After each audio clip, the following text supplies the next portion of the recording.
प्रथमतः या ठिकाणी सर्वांना नमस्कार।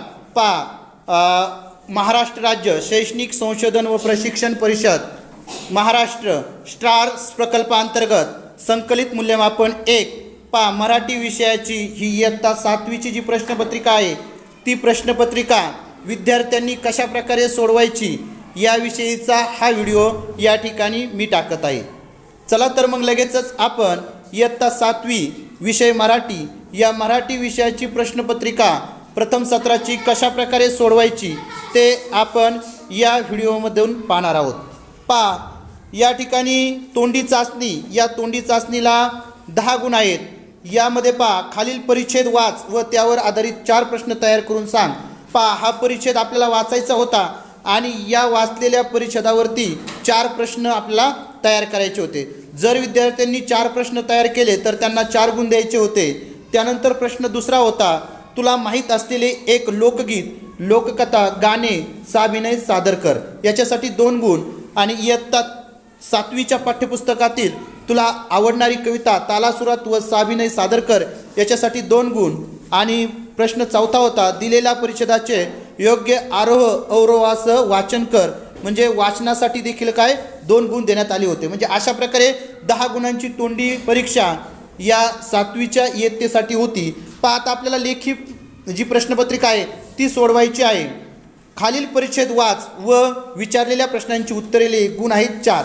हा परिच्छेद आपल्याला वाचायचा होता आणि या परिच्छेदाच्या आधारित जे प्रश्न आहेत त्या प्रश्नांची आपल्याला उत्तरं लिहायची होते। पहिला प्रश्न होता, मानवाने धातूची भांडी बनवण्याऐवजी सुरुवातीला मातीची भांडी का बनवली? मानवाने धातूची भांडी बनवण्याऐवजी सुरुवातीला मातीची भांडी का बनवली ते पर्यायातून निवडून लिह। पर्याय 1 आहे, धातूचा शोध लागला नव्हता, माती भरपूर प्रमाणात उपलब्ध होती, धातूचा शोध लागला होता, धातूची भांडी बनवणे महाग होते। त्याचं उत्तर आहे धातूचा शोध लागला नव्हता। बरोबर, धातूचा शोध लागला नव्हता म्हणून मातीची भांडी बनवली होती। त्यानंतर तुझ्या घरी असणाऱ्या धातूच्या भांड्याचे किमान 2 नावे लिह। या ठिकाणी मी लिहिलं आहे कढई आणि ग्लास। त्यानंतर जिथे जिथे मानवी समाज तिथे तिथे भांडी असणारच, उतार्यात असे का म्हटले आहे, योग्य पर्याय शोध व लिह। त्या ठिकाणी त्याचं उत्तर आहे, मानवाला रोजच्या जीवन व्यवहारात अनेक वेळा भांड्याचा वापर करावा लागतो, म्हणजे पर्याय क्रमांक 2 हे त्याचं अचूक उत्तर आहे। त्यानंतर पुढे आहे, खालील चित्र पहा व चित्राचे वर्णन तुझ्या शब्दात लिह। या ठिकाणी हे चित्र दाखवलेले आहे। या चित्रामध्ये आम्हाला सूर्यमाला दिसत आहे, तसेच इतर उपग्रह देखील आहेत, अग्निबाण प्रक्षेपण चालू आहे, तसेच शास्त्रज्ञ विविध प्रयोग करत आहेत। त्याचबरोबर माहिती तंत्रज्ञान युगातील संगणक व रोबोट विविध कार्य करताना मी पाहत आहे। एकूणच वैज्ञानिक दृष्टिकोनाला चालना देणारे हे चित्र आहे। म्हणजे अशा प्रकारे आपल्याला काय करायचं होतं, या चित्राची माहिती आपल्या मनाने, यामध्ये विद्यार्थ्यांच्या कल्पनेनुसार बदल देखील होऊ शकतो, परंतु आपल्याला अशा पद्धतीने लिहिणं अपेक्षित होतं। प्रश्न 7वा आहे, पुढील शब्दाचा खाली दिलेल्या कला प्रकाराशी संबंध लक्षात घेऊन त्याचे वर्गीकरण कर। याच्यामध्ये काय आहे, शाडू, माती, सप्तसूर, चाल, आकार, ताल, साचा। संगीत कलामध्ये आपण कशाचा वापर करतो तर सप्तसुराचा, चालचा आणि तालचा। हे संगीत कलामध्ये हे 3 कला प्रकार येणं गरजेचं होतं। शिल्पकलामध्ये शाडू माती, आकार आणि साचा हे शिल्पकलेमध्ये येणं गरजेचं होतं। 6 गुणांचा प्रश्न होता, म्हणजे एक कला प्रकार एका गुणासाठी या ठिकाणी देण्यात आलेली होती। त्यानंतर प्रश्न 8वा आहे, शेतात पेरणी सुरू होण्यापूर्वीची कामे व पेरणीनंतरची कामे याची माहिती पूर्ण वाक्यात खालील तक्त्यात लिह। आता पेरणी सुरू होण्यापूर्वीची कामे काय आहेत तर जमीन नांगरणे, ढेकळे फोडणे, कुळवणे, जमीन सपाट करणे, वाफे तयार करणे। आणि पेरणीनंतरची कामे काय आहेत तर पिकांची आंतरमशागत करणे, म्हणजे गावात काढायचं पिकातलं, त्याचबरोबर पिकांना औषध फवारणी करणे, पाणी देणे आणि पिकांची मळणी करणे इत्यादी। त्यानंतर पुढं आहे, पुढचं प्रश्न 9वा आहे, कवितेचे वाचन करून खालील प्रश्नांची उत्तरे लिह। आता माझी भाषा माझी आई, अर्थभावनांना देई, तिच्या राहावे ऋणात होऊ नये उतराई, तिच्या एका शब्दाला रत्न कांचनाचे मोल, कधी तप्त लोहापरी कधी चांदणे शीतल. रान वाऱ्याच्या गंधात माझी मराठी भिजली, लिहून या नाना बोली माझी मराठी सजली. माझ्या भाषेचे अमृत प्राशेल तो भाग्यवंत, तिचा नाही दुजा भाव असो कोणताही पंथ.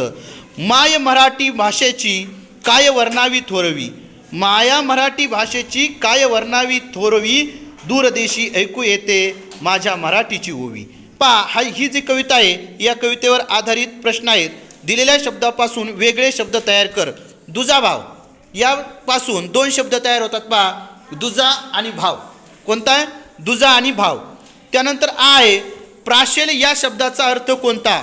खालील दिलेल्या पर्यायातून योग्य शब्द ओळखून लिही. पहा, पर्याय एक आहे मराठी भाषा बोलणारा, नशीबवान आणि पिणे. उत्तर आहे पहा पर्याय क्रमांक 3 पिणे. त्यानंतर ई आहे कवितेच्या अर्थानुसार विधाने चुकी बरोबर ते लिही. पहिलं विधान आहे अमृत प्याल्यावर मराठी भाषा बोलता येईल. हे विधान या ठिकाणी कसं आहे? चूक आहे. भाषेमुळे भावनांना अर्थ स्पष्ट करता येतो. हे विधान या ठिकाणी बरोबर आहे. मराठी भाषा कोणताही भेदभाव करत नाही. हे देखील विधान बरोबर आहे. त्यानंतर मराठी भाषा परदेशात बोलली जाते. चूक. बोलली जात नाही. पावर का? मराठी भाषा परदेशात बोलली जात नाही. चूक आहे. म्हणजे ती परदेशात देखील काय केली जाते? बोलली जाते. त्यानंतर प्रश्न 10 आहे खालील परिच्छेद वाच व प्रश्नांची उत्तरे लिही. एकदा कृष्ण आपल्या आईबाबांसोबत खरेदीला गेला. तेथे फिरत असताना त्याला एक खेळण्याचे दुकान दिसले. त्याने आईला त्या दुकानाकडे खेचत नेण्याचा प्रयत्न केला, पण आईने त्याच्याकडे दुर्लक्ष केले. कारण खेळणी महाग असल्याने आईला ती घेणे शक्य नव्हते. म्हणून आई म्हणाली, बाळा, या दुकानात खेळणी चांगली नसतात. पहा, वरील परिच्छेदात टाळाटाळ करणे या अर्थाचा कोणता वाक्प्रचार आला आहे ते खालील पर्यायातून शोध व लिही. पहा, या ठिकाणी पर्याय एक आहे खरेदी करणे, खेचत नेणे, दुर्लक्ष करणे आणि टाळी वाजवणे. टाळाटाळ करणे या वाक्प्रचाराचा अर्थ आहे दुर्लक्ष करणे. म्हणून पर्याय क्रमांक 3 हे याचं काय आहे? अचूक उत्तर आहे. त्यानंतर आ आहे खेळणी घेण्यासाठी आईकडे पैसे नव्हते, तेव्हा आई म्हणाली, बाळा, या दुकानात खेळणी चांगली नसतात. या वाक्याच्या अर्थाशी जुळणारी म्हण खालील पर्यायातून शोधून लिही. पहा, नाकापेक्षा मोती जड, कोल्ह्याला द्राक्ष आंबट आणि अति तेथे माती यापैकी या वाक्याच्या अर्थाशी जुळणारी म्हण आहे पहा कोल्ह्याला द्राक्षे आंबट. त्यानंतर पहा पुढं आहे पुढील वाक्यात योग्य ठिकाणी विरामचिन्हाचा वापर कर वाक्य पुन्हा लिही. काय मुलांनो, ओळखलं का मला? मी जातं. या ठिकाणी पहा काय मुलांनो उद्गारवाचक चिन्ह द्यायचं. ओळखलं का मला या ठिकाणी प्रश्नचिन्ह द्यायचं आणि मी जातं या ठिकाणी काय करायचं? पूर्णविराम द्यायचा. म्हणजे हे जे वाक्य आहे ते आपण अशा प्रकारे काय लिहिणं गरजेचं होतं. त्यानंतर प्रश्न 11 आहे खालील परिच्छेद वाचून प्रश्नांची उत्तरे लिही. या ठिकाणचा परिच्छेद विद्यार्थ्यांना काळजीपूर्वक वाचायचा होता. काळजीपूर्वक वाचल्यानंतरच तुम्ही काय करू शकता? याच्या खालचे जे प्रश्न आहेत ते प्रश्न अचूक सोडवू शकता. पहा, या ठिकाणी पहिला प्रश्न होता खालील वाक्यातील ग्राहक व विक्रेते कोण आहेत ते ओळख. पहा, साधूने बैलाच्या बाजारात बैल विकायला आणला. आनंदाने तो विकत घेतला. आता ग्राहक कोण आहे? ग्राहक कोण? आनंदाने विकत घेतलाय. बरोबर, आनंदाने विकत घेतलाय म्हणजे तो ग्राहक झाला. बरोबर नाही? आपण जेव्हा एखादी वस्तू दुसऱ्याकडून घेतो तेव्हा आपण ग्राहक बनतो आणि जो विकणारा आहे तो काय म्हणतो? विक्रेता म्हणतो. म्हणजे साधूने बैलाच्या बाजारात बैल आणला विकण्यासाठी, म्हणजे विक्रेता कोण झाला? साधू झाला. म्हणून ग्राहक आनंद आणि विक्रेता साधू. त्यानंतर आहे ग्राहक संरक्षण कायदा का करण्यात आलेला आहे? पहा, त्याचं कारण आहे ग्राहक व विक्रेता यांच्यातील हितसंबंध चांगल्या प्रकारे राहावेत, ग्राहकांच्या हिताचे रक्षण व्हावे, ग्राहकांसंबंधी विवाद मिटावेत व त्यांच्याशी संबंधित अशा इतर गोष्टींसाठी पहा म्हणजे ग्राहकांचा आणि विक्रेत्याचा हितसंबंध चांगला राहावा याच्यासाठी ग्राहक संरक्षण कायदा करण्यात आलेला आहे. त्यानंतर ई आहे वरील परिच्छेदासाठी पुढीलपैकी कोणते शीर्षक देणे योग्य होईल ते लिही. पहा, भारतीय घटना, विक्री कायदा, ग्राहक संरक्षण कायदा. पहा, म्हणजे हा जो परिच्छेद आहे या परिच्छेदामध्ये ग्राहक संरक्षण कायद्याविषयी माहिती देण्यात आलेली आहे. म्हणून या ठिकाणी ग्राहक संरक्षण कायदा हे शीर्षक देणे योग्य ठरणार आहे. त्यानंतर पहा 12वा प्रश्न होता, तुमच्या परिसरातील सफाई कामगार व्यक्तीची मुलाखत घेण्यासाठी किमान 5 प्रश्नांची प्रश्नावली तयार कर.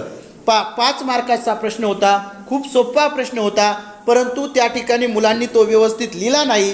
का लिहिला नाही? कारण की प्रश्नावलीच म्हणजे मुलाखत घेण्याची जी पद्धत आहे, मुलाखत कशा प्रकारे घेतात, त्यासाठी प्रश्न कशा प्रकारे तयार करायचं याचं पुरेसं ज्ञान मुलांना नसतं. त्याच्यामुळे मुलं काय करतात, हे उदाहरण किंवा हे जे प्रश्न आहेत हे प्रश्न व्यवस्थित लिहित नाहीत.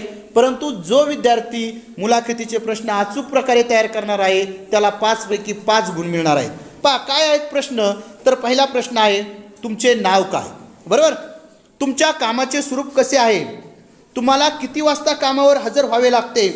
तुम्ही तुमच्या कामात समाधानी आहात का? सफाई कामगाराच्या काही अडचणी तुम्हाला जाणवतात का? अशा प्रकारचे 5 प्रश्न तुम्ही जर तयार केले असते तर तुम्हाला किती 5 पैकी 5 गुण या ठिकाणी मिळाले असते. त्यानंतर प्रश्न 13वा आहे, ऊस तोडणी करणाऱ्या कुटुंबातील मुलांना स्थलांतरणामुळे नियमित शिक्षण घेता येत नाही.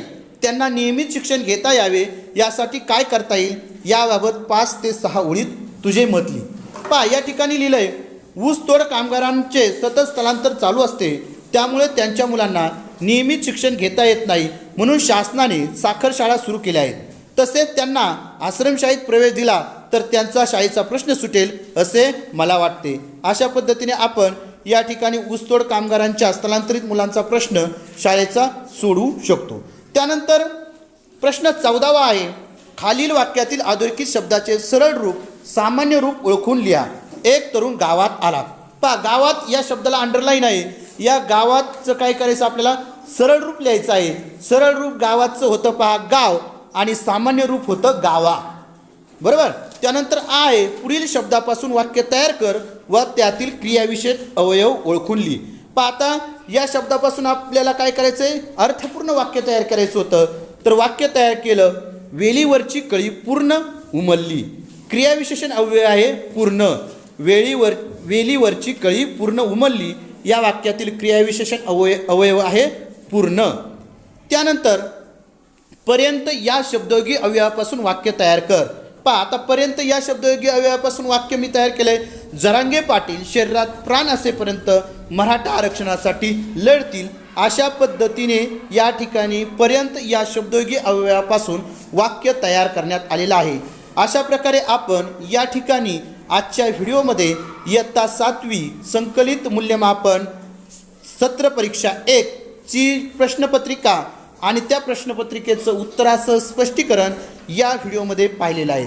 जर आपणाला हा व्हिडिओ आवडला असेल तर माझा चॅनल VPN एज्युकेशनल गुरु या चॅनलला नक्कीच आपण सबस्क्राईब करावे आणि इतर देखील ज्या शैक्षणिक व्हिडिओ आहेत ते शैक्षणिक व्हिडिओ मी माझ्या चॅनलला टाकणार आहे.